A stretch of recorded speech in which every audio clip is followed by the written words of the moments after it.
You know that feeling? It's usually a Tuesday morning or maybe January 2nd. Mm-hmm.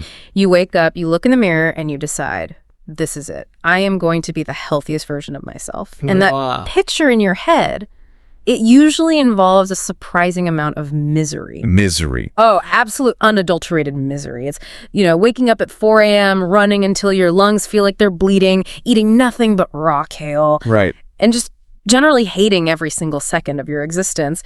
We have this cultural idea that if you aren't suffering, you aren't getting healthy. If it doesn't hurt, it doesn't count. Yeah. That is a very common and frankly a very damaging misconception. Yeah. We equate health with punishment. Exactly. Penance. And that is why today's deep dive is focusing on something different. We're looking at a source that completely flips that script. Okay. We're analyzing a transcript from The Blueprint for a Balanced Life. It features a conversation between two hosts, Emma and John, from the Learning English podcast. Now, I know what you're thinking. Why are we using language learning material? Because sometimes when you have to strip away all the complex jargon to make ideas accessible, you end up with wisdom in its purest form. That's a great way to put it. This isn't just a language lesson. It's a fantastic case study in behavioral psychology. The advice isn't just about vocabulary. It's about how to trick your own brain into being better without, triggering a rebellion. It really is. So our mission today is to deconstruct that idea of perfect health, the marathons, the starvation, and replace it with the source's concept of sustainable living.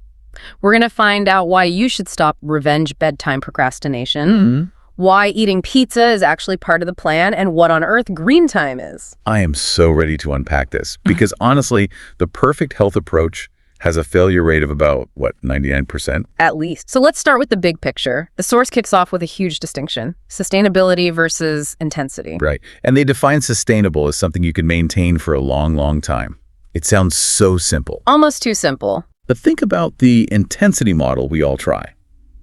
If you go from 0 to 100, from nothing to overhauling your entire life overnight, you create a system that's just inherently fragile. It breaks. It breaks the moment you get stressed or busy or just tired. The source uses a hilarious and honestly a very painful example of this: the kale smoothie fallacy. Ah, yes, the classic January mistake. I mean, we all know this person, right? The January reformer. Well, he talks about drinking kale smoothies for a week. He buys the massive bag of spinach, blends it. tastes like swamp water. Exactly. It tastes like swamp water and he forces it down. But then, of course, he quits.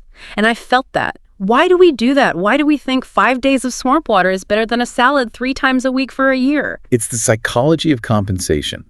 We want a quick fix. Wow. But the source points out exactly why that fails. It's the psychology of restriction. Okay. It warns that if you completely restrict yourself, you are just so much more likely to binge later. It's a pendulum. A pendulum. I like that. You pull it way over to the side of restriction. No sugar, no carbs, no joy. And physics just dictates it's going to swing back just as hard to the side of excess. So if the pendulum is the problem, how do we stop it? The source offers what I'm calling the pizza strategy. And I love this part. Me too, because asking me to give up pizza is a complete non-starter. And the character in our source agrees. He admits that while vegetables are great, pizza is appealing. A very polite way of saying he wants the cheese and the grease. Right. So instead of saying you can never eat pizza again, which is the standard miserable diet advice, the source suggests a tweak. What's the play? The advice is order the pizza, get that craving fix. But this is the key, add extra vegetable toppings. Okay, let me play devil's advocate. Isn't that still unhealthy? I mean, it's still pizza. Putting some peppers on a pepperoni slice doesn't just magically erase the calories. No, you're right, it doesn't. But we have to look at the behavioral mechanism, not just the nutritional label. This changes the entire mindset from subtraction to addition. It's a concept called crowding out in nutrition circles. Crowding out. Yeah. So instead of focusing on what you can't have, you focus on what you need to add. By adding the fiber and volume from the vegetables, you physically fill up faster, which might stop you from eating that 4th slice. But, more importantly, you bypass the scarcity mindset. The scarcity mindset being that panic your brain feels when it thinks it's being starved. Precisely. When you tell your brain no pizza, all it hears is pizza.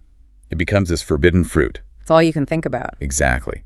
But by saying yes pizza plus veggies, you lower the psychological stakes.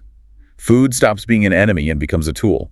You're working with your cravings, not fighting a war against them. That's a win-win. You get the dopamine from the pizza and the vitamins from the peppers. And you build a habit of eating vegetables that doesn't feel like a punishment. That's the definition of sustainable. This theme of small tweaks keeps going when they talk about hydration. Now, this is where I usually roll my eyes. Drink more water. Yeah, we know. Everybody knows. We know, but we don't do it. That's a whole gap, right? True. The source brings up the coffee trap. The character mentions he runs on coffee until lunchtime, which, let's be honest, is the fuel for half the modern workforce. I feel personally attacked by that statement. Me too. It is a common reliance. And the source notes coffee is a diuretic. It can dehydrate you. So if you're replacing water with coffee, you are starting your day in a deficit. You're asking your engine to run without oil.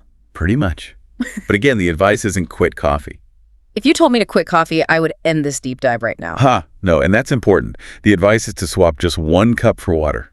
Just 1. But does that actually matter? 1 cup, it feels so small. It matters because of how they suggest you do it. The tip is very tactical. Yeah. It's about the visual cue. The character admits he has a reusable water bottle gathering dust somewhere. We all do. The advice is to put it on the desk, right in front of him. So we're talking about environmental design. Exactly. This is straight out of the behavioral psychology playbook. If the water is visible and within reach, the friction to drink it is basically 0. If it's in a cupboard, the friction is high. You have to get up, find it, wash it, fill it. Right. Too many steps. By putting it on the desk, you make the good behavior the path of least resistance, and then you often find yourself drinking a second cup. It starts a domino effect. Okay, so we've got the pizza strategy adding, not subtracting. We've got the water bottle, hack lowering friction. But now we have to talk about the thing that sabotages everything else, the foundation. Sleep. The source uses a term that I just absolutely love, revenge bedtime procrastination. It is a vivid term, isn't it? Yeah. Perfectly captures the modern condition. It's so relatable, it hurts. The character says he aims for an 11 p.m. bedtime, but he stays up until midnight or later just scrolling. It's that feeling of, I worked all day for other people, this time is for me. It's a psychological rebellion. You feel a lack of agency during the day, so you try to reclaim it at night. But is it really agency? Because usually I'm just watching videos of people power washing driveways. It doesn't feel like high quality me time. That's the trap. It's false freedom. You aren't doing something restorative. You were just caught in a dopamine loop. And physiologically, it's a disaster. Right. The source explains the biology. It's not just the lost hours. It's about the light. The blue light from the phone. Yes. The source explains that blue light from your screen directly interferes with the production of melatonin. And melatonin is the go-to-sleep hormone. Essentially, yeah. It's the hormone that signals to your body it's time to wind down. When you blast your eyes with blue light at 11:30 at night, you're basically telling your brain it's noon. So your brain just stops making it. It suppresses the melatonin. So you stay awake, not just because the content is interesting, but because you've tricked your own biological clock. You feel tired, but you're also wired. Exhausted, rebellious, and staring at a light bulb. So how do we break the cycle without feeling like we're losing our only free time? The source suggests a wind-down routine. And notice the specificity again. It's not just go to sleep earlier. That's too vague. The advice is 1 hour before bed, the phone goes away. That sounds terrifying to some people. I mean, what do you even do for an hour? You replace the digital input with analog input. The source suggests reading a physical book, not a screen, listening to relaxing music, or taking a warm bath. I like the emphasis on a physical book. It's tactile. It is. Turning a page is a slow action. Scrolling is a fast action. By reading a physical book, you are signaling a transition from the high-speed digital world to the analog, slow world of sleep. It's a ritual. And then there's the environment itself. They mentioned sleep hygiene. Yes. Keeping the room cool, dark, and quiet. Which sounds so basic. We all know that. We know it, but do we optimize for it? How many of us have blinking LEDs from the TV or streetlights coming through thin curtains?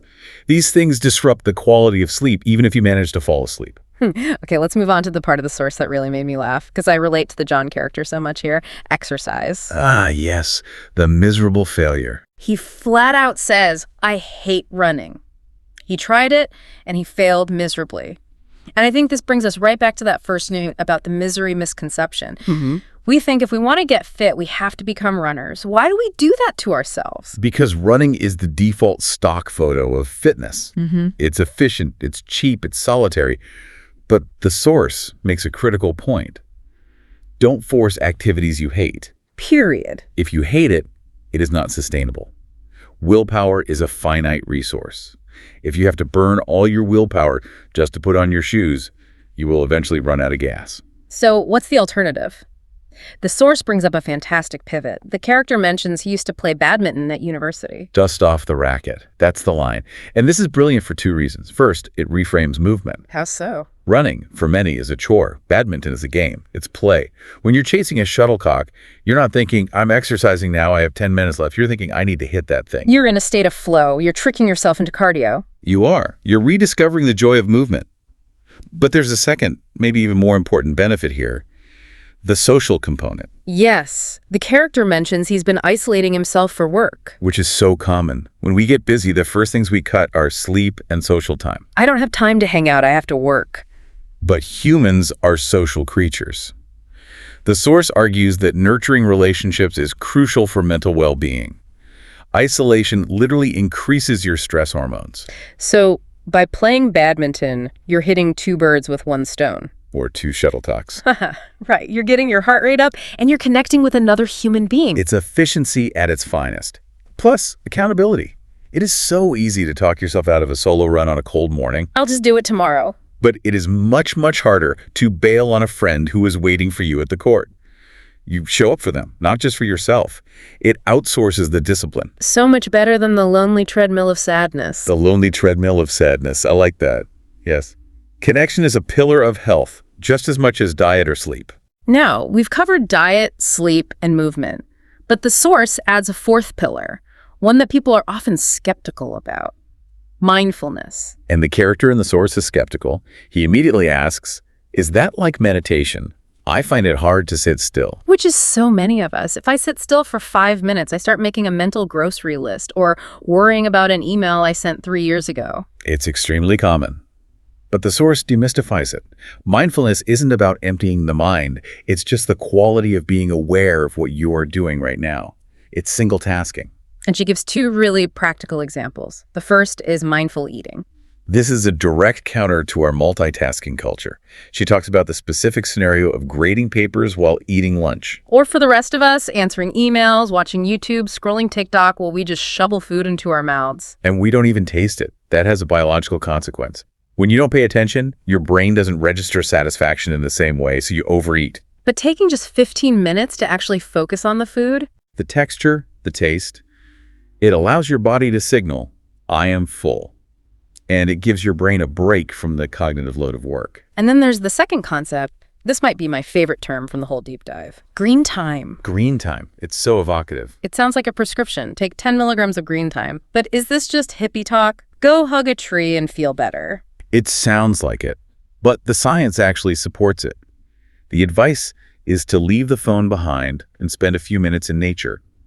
We aren't evolved to stare at screens and concrete all day. And they combine this into a great solution. The character realizes he has a park near his office. The park walk solution.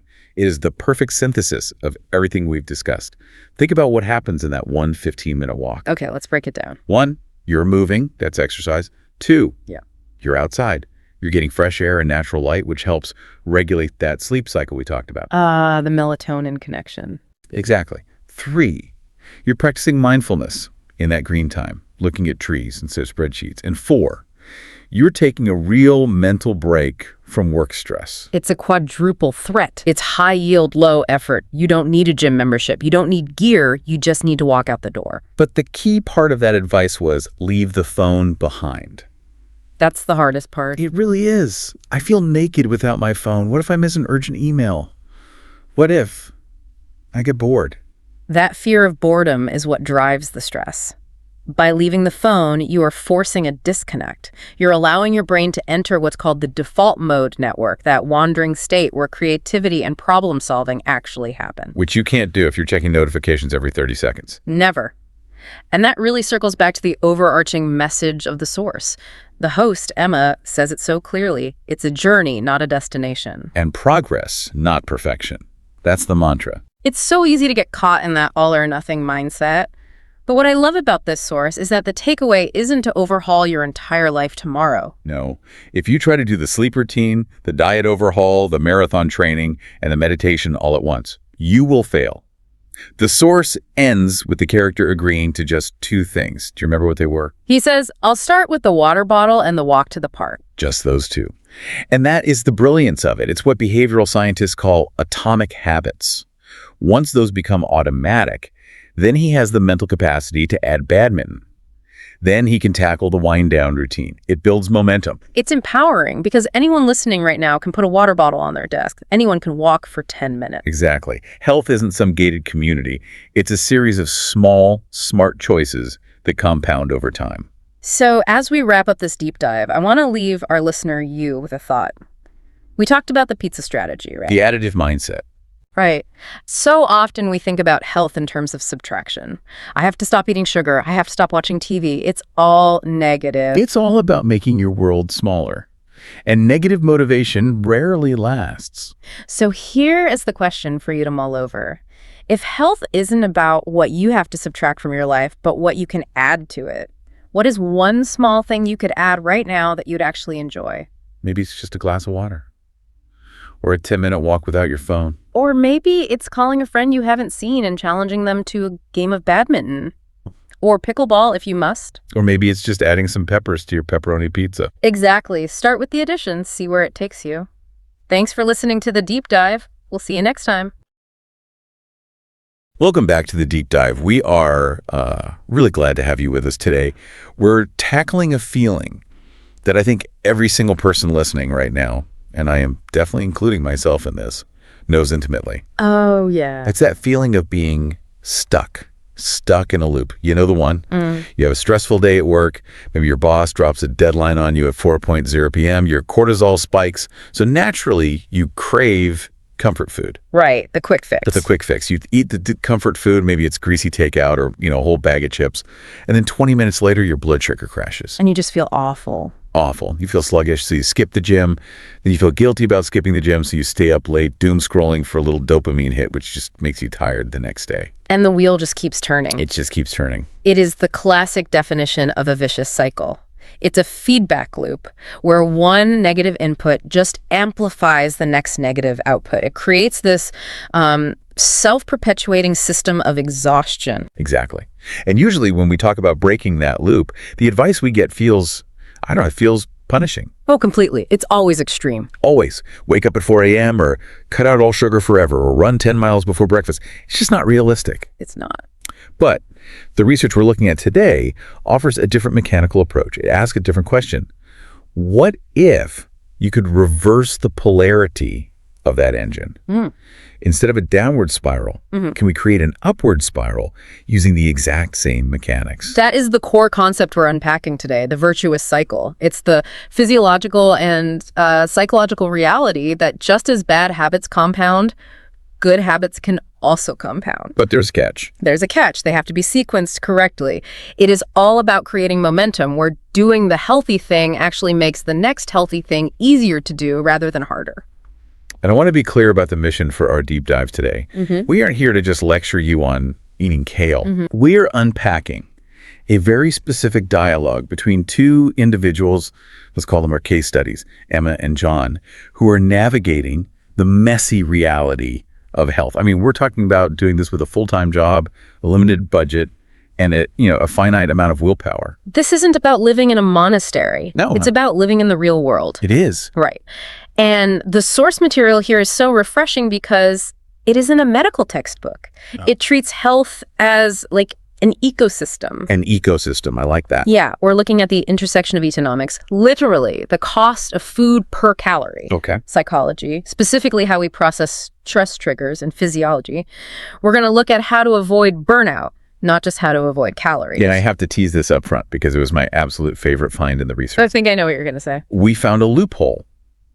A scientifically backed loophole that involves dark chocolate. I knew you would lead with that. I saw you highlight that section like 3 times in the notes. I mean, you have to give the people what they want. If there is a way to eat chocolate and call it health, I am there. Fair enough. But it's not just the chocolate. We're going to talk about the financial pain of eating well, the boredom eating phenomenon, and why buying expensive hiking boots might actually be the worst thing you can do for your fitness. It is a lot of ground to cover, but before we get to the chocolate, we really have to lay the foundation. Okay. The source material makes a critical distinction that will frame this whole conversation. The difference between biological hunger and psychological triggers. Hunger versus triggers. Yes. And if we don't understand that mechanism, the rest of this advice, it just won't stick. So let's get into it. Section 1, the economics of eating well. Because frankly, this is usually where the conversation just stops for a lot of people. It is. It's the barrier to entry. A huge barrier. And it's a valid barrier. Well, the source material brings this up right out of the gate. Healthy eating is too expensive. And I want to push on this because when I walk into a high-end grocery store and see a tiny basket of organic strawberries for $9 or an avocado for $3, Right. I feel like that belief is just an objective fact. Is it a myth or is it reality? It's a myth grounded in a very specific, very misleading reality. Okay. The source material highlights a trap that our case study, John, falls right into. He decides to eat healthy, so he goes to the store and buys what the food industry calls convenience health food. What does that mean exactly? Well, in his case, it's pre-made salads. The plastic bowl of sadness. We've all been there. The plastic bowl of sadness. But let's break down the economics of that bowl for a second. Please. When you buy a pre-washed, chopped, assembled salad with a little plastic test tube of dressing for, say, $15. Which is not an exaggeration, by the way. Not at all. What are you actually paying for? You aren't paying for the nutritional density of the lettuce. The calorie cost of that lettuce is negligible. Pennies. Literally pennies. You are paying for the labor of the chopping, the cold chain logistics to keep it crisp during shipping, the plastic packaging, the branding, and the retail markup. It's a convenience tax. You're paying for time, not nutrients. It is a massive convenience tax. And the source points out that John is frustrated because his wallet is taking a beating, and he conflates eating healthy with buying premium products. He thinks health is a luxury good. Exactly, because he's shopping in the luxury aisle. So if we strip away the marketing, the shiny packaging, what is the alternative? Because the source offers a pivot to whole foods, but we need to define that. We aren't talking about the grocery store chain with the high prices. No, definitely not. We mean lowercase do-you whole foods. Got it. Food in its original, unprocessed state. The source specifically champions staples that have been, the bedrock of human civilization for thousands of years. And those are? Beans, lentils, and seasonal vegetables. Okay, but let's be real. Beans and lentils sounds like the diet of a 19th century prospector. Or something you eat when you've completely run out of money. It doesn't sound exciting. Why is the source so bullish on them? For two main reasons. Nutritional density per dollar and glycemic stability. Let's start with the money. Okay. From an economic standpoint, dried beans and lentils cost pennies per serving. You can buy a $2 bag of lentils that provides the protein base for an entire week of lunches. An entire week. An entire week. Compare that to processed meats or those prepared meals, and the savings are just exponential. Okay, so they're cheap, but are they actually good for you, or is it just cheap filler? No, biologically they are powerhouses. They are incredibly high in fiber and protein. Which means they keep you full. That's the key, right? That is absolutely the key, and that is crucial for the virtuous cycle. If you eat a processed meal, even a so-called healthy one that's high in simple carbs or sugars, you get that big glucose spike. Followed by the crash. Lentils, on the other hand, provide a slow, sustained release of energy. You don't get that 3.00 p.m. slump if your lunch was structurally sound. Structurally sound. I like that. Your lunch needs good architecture. It does, but there is a massive catch here. The C word. Cooking. The source mentions this explicitly. John says, I work all day. The last thing I want to do is come home and soak lentils for 3 hours. And I think that is the most relatable sentence in the entire text. It's not about the money for a lot of us. It's about the effort. It is the critical friction point. This is the time constraint argument. Right. If the barrier to entry for a healthy meal is 45 minutes of active labor when you are already exhausted, you will fail. You will. You'll order a pizza. The source acknowledges this. Willpower is a finite resource. By 6:00 p.m., your tank is usually empty. So how do we bypass the need for willpower? Yeah. Because relying on being strong at the end of a hard day is, it's a losing strategy. The source introduces meal prepping, but it reframes it in a really smart way. Okay. Usually when people hear meal prep, they get the Sunday scare. The Sunday scare. Yeah. You know, they picture those influencers on social media with 50 identical containers all lined up. It looks like a military operation. It looks miserable. Who wants to spend their one day of rest chopping onions for 6 hours? Exactly. And for most normal people, it's completely unsustainable. So the source argues for a more tactical, a minimum viable product approach. A startup approach to lunch. Pretty much. Don't try to prep breakfast, lunch, and dinner for 7 days. Just prep lunch. Why just lunch? Why is that the strategic pivot point? Because lunch is the burger grab moment. It's the pivot point of the workday.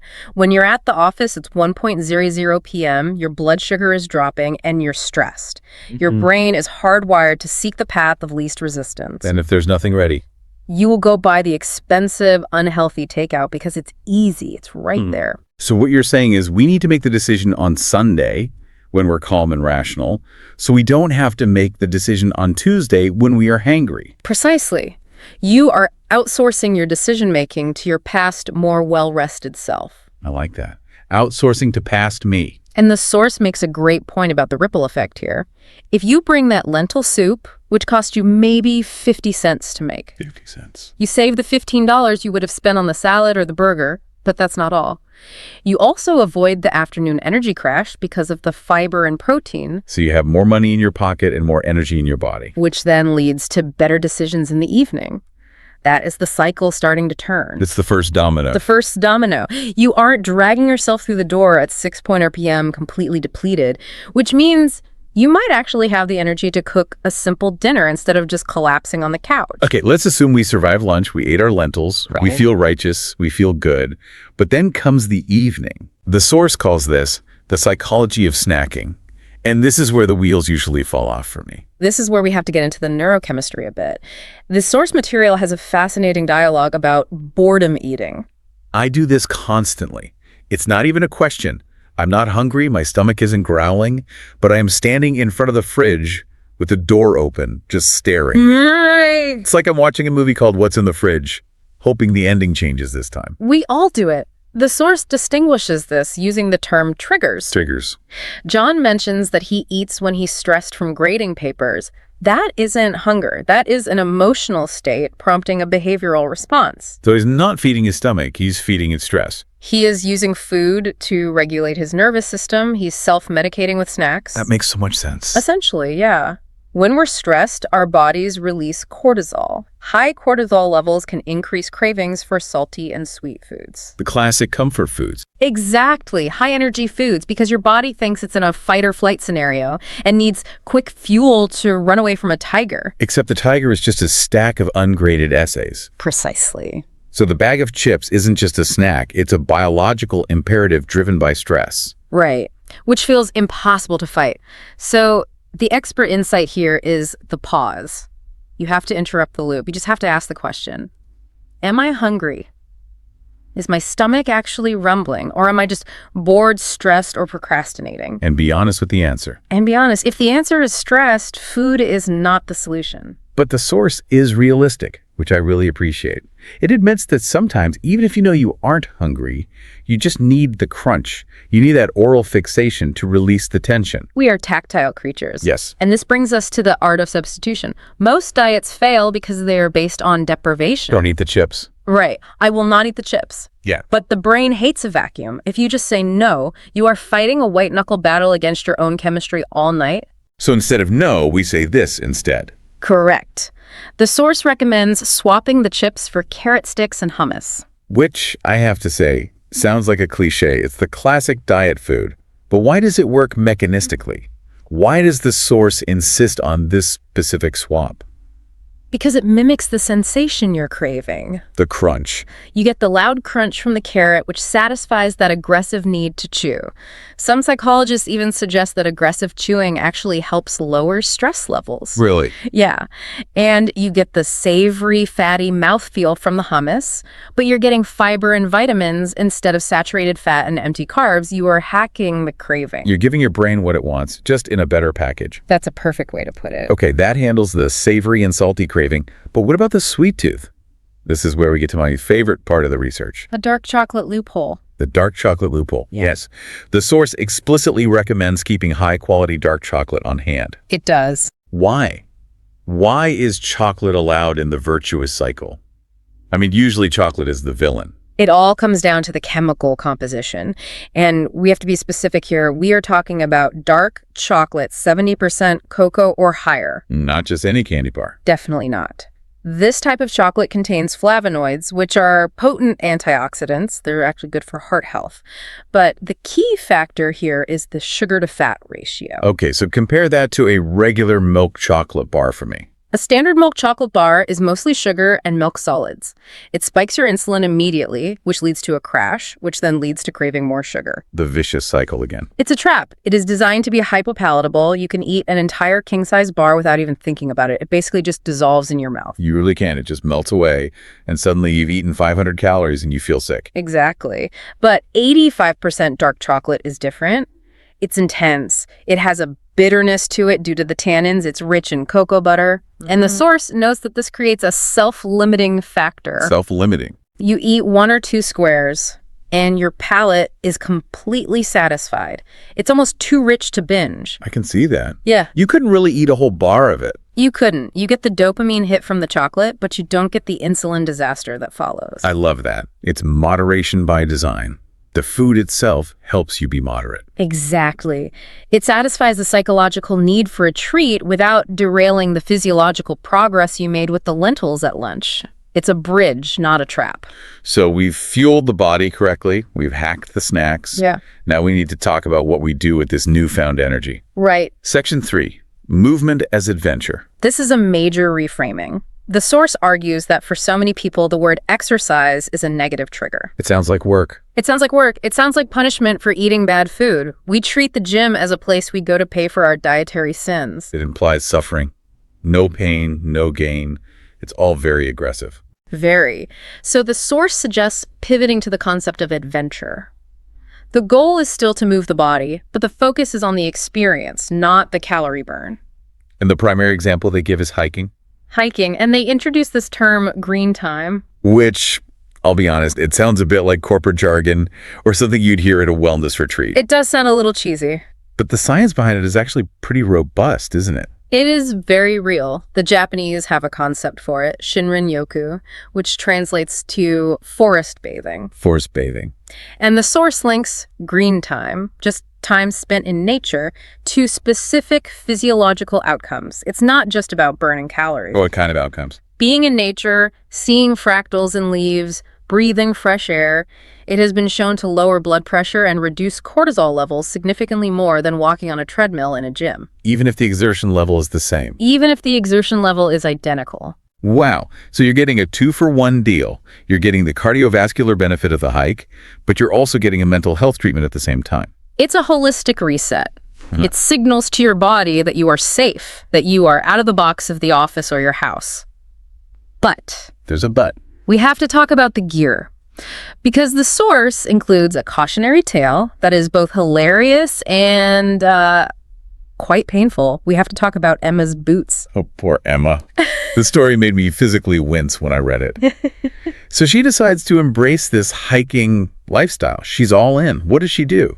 She falls into the gear trap. The gear trap. It's a very common procrastination technique where we feel like we can't start a new habit until we buy the perfect equipment. Haven't done it. We all have. She thinks to be a hiker, I need professional equipment. So she goes out and buys these stiff, expensive, professional-grade leather hiking boots. Okay, that sounds reasonable so far. But then she immediately tackles a long trail. Oh, no. Without breaking them in at all, she goes from 0 to 10 miles in brand new, stiff as a board leather boots. Ouch. I can just feel that in my heels. The source describes the result as blisters the size of grapes. Grapes. I can't even imagine trying to walk. And that is the tragedy of it. The consequence was that she couldn't walk properly for a week. A whole week. She was forced to be sedentary for days because she tried to go too hard, too fast. She let the enthusiasm overrule the logistics. It's the vicious cycle creeping back in. She tried to do the right thing, which was hiking. Right. Executed it poorly with a bad gear strategy, got injured, and ended up doing nothing at all. She went backward. It underscores a critical rule of the virtuous cycle. Sustainability requires preparation and humility. Humility. Yes. Start small, Wear the boots around the house for a few days, walk 1 mile, not 10. If you injure yourself in a burst of enthusiasm, you are actually moving backward from your goal. So the lesson is, don't try to climb Everest on day one. Just go for a walk around the block in your regular sneakers. Exactly. Lower the barrier to entry. The best workout is the one you can actually do again tomorrow, not the one that cripples you for a week. This leads us perfectly into the mental aspect of all this. We've talked about the physical body, the food, the movement, but the source dedicates a massive section to, well, the engine room. The mind. The mind. Section 4 is about mental health, burnout, and boundaries. This is arguably the foundation of the entire pyramid. If your mental state is fractured, you won't meal prep, and you certainly won't go for a hike. You won't have the energy. You simply won't have the executive function to make those choices. And the source identifies a specific cultural pathogen here, the always-on culture. This is the John character again. He talks about checking emails at 11:00 p.m. He talks about the compulsion to say yes to every single request at work because he doesn't want to let people down. And the result of that is burnout. Now, we need to define this because I think people misuse the word a lot. They do. It's become a buzzword. It has. Burnout isn't just being tired after a long week. The World Health Organization defines it as a state of emotional, physical, and mental exhaustion caused by excessive and prolonged stress. It's depletion. It's when you're just running on fumes. Yes. It occurs when you feel overwhelmed, emotionally drained, and unable to meet constant demands. So what's the fix?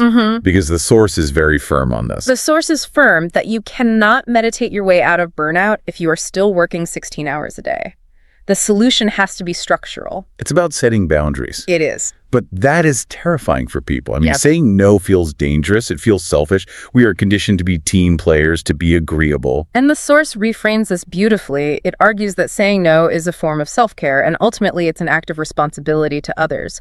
They use the battery analogy. Okay, break that down for us. Think of yourself as a battery. Every yes you give away drains a little bit of your charge. If you drain yourself to 0%, you are dead. You are useless. That's blunt. It is. But you're useless to your employer, your spouse, your children, your friends. You cannot pour from an empty cup. Right. So when you set a boundary, when you say, I will not check email after 7:00 p.m., you are protecting the charge in that battery. You are ensuring that you have energy available for tomorrow. So it's like the oxygen mask on the airplane. You have to put yours on first before you can assist others. It's the exact same principle, but let's be honest. And the expert in the source, Emma, she admits this. It is so much easier said than done. The guilt is real. The guilt is huge.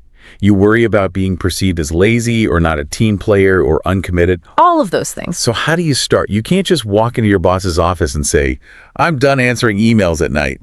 I mean, that's a good way to get fired in some workplaces. The source suggests, again, small steps.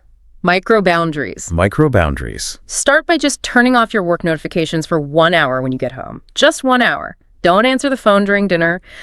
Prove to yourself that the world doesn't actually end if you aren't available for 60 minutes. You're testing the waters. You're testing the waters. And once you see that the sky doesn't fall, it becomes much easier to set larger, more meaningful boundaries. It's about retraining expectations, both your own expectations and the expectations of others. Yes. And once you have carved out that little bit of mental space for yourself, what do you do with it? You can't just leave it empty. Right. The source suggests filling it with a specific cognitive practice, gratitude. Okay, section 5. Yeah. The power of perspective. I have to play devil's advocate here for a second. Please do. The term gratitude journal makes me roll my eyes a little. It feels very fluffy, very #blessed.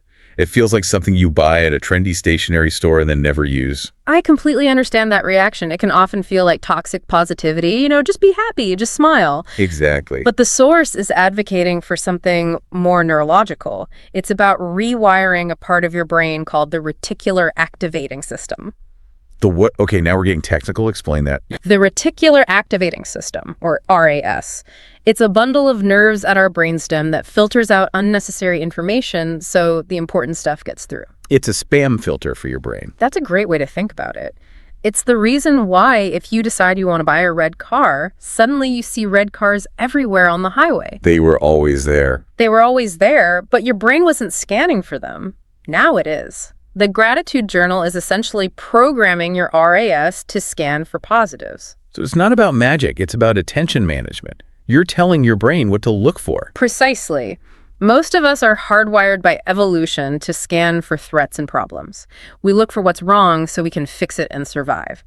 This practice forces you to spend just 3 minutes a day actively scanning for what went right. And the source sets the bar really low, which I like. You don't have to be grateful for a promotion or winning the lottery. No, the examples given are tiny. A good cup of coffee, the sun was out, I didn't hit traffic on the way to work. My lentils were actually tasty for once. Slaves, exactly. By documenting these small wins, you shift your baseline mood. And if we connect this all back to the virtuous cycle, Go on. if your baseline mood is slightly higher, your cortisol is slightly lower. If your cortisol is lower, you are less likely to have a stress trigger that leads you to binge eat that bag of chips. It's all connected. Which brings us to the synthesis. Section 6.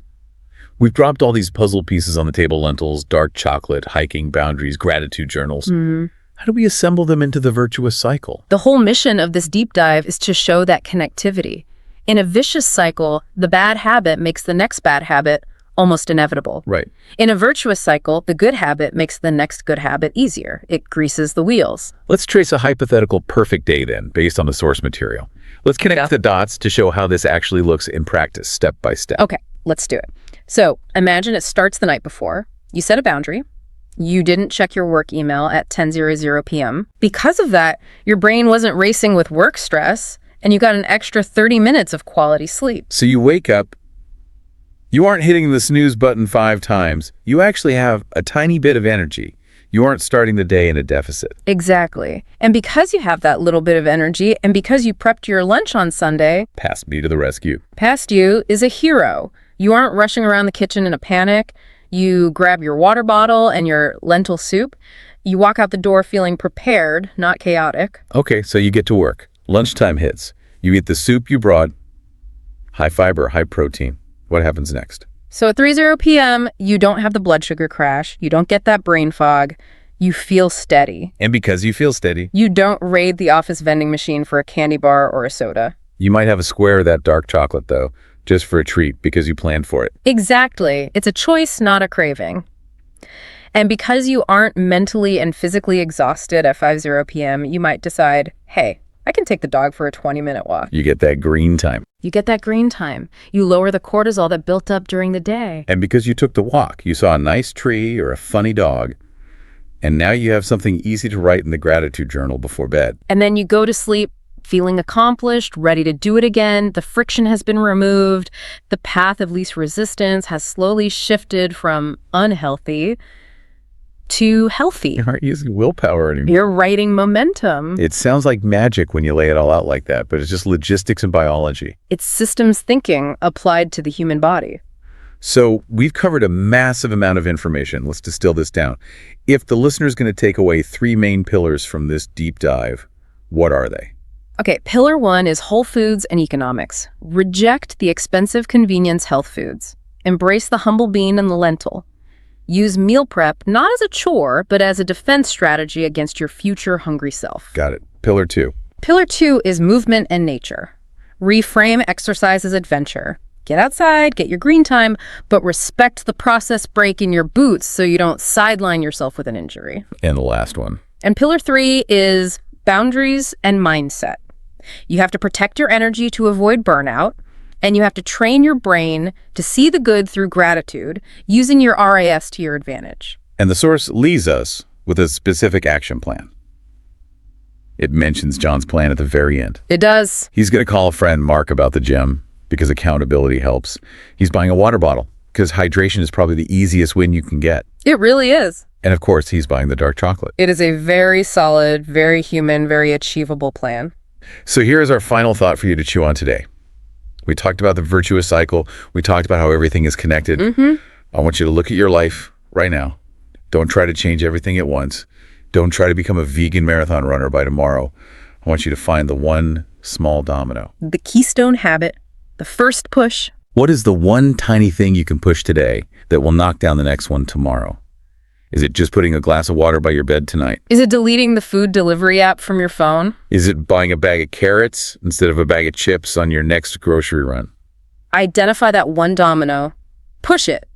And then let the momentum do the rest of the work. Thank you for listening to this deep dive. Go push that domino. Thanks, everyone. See you next time.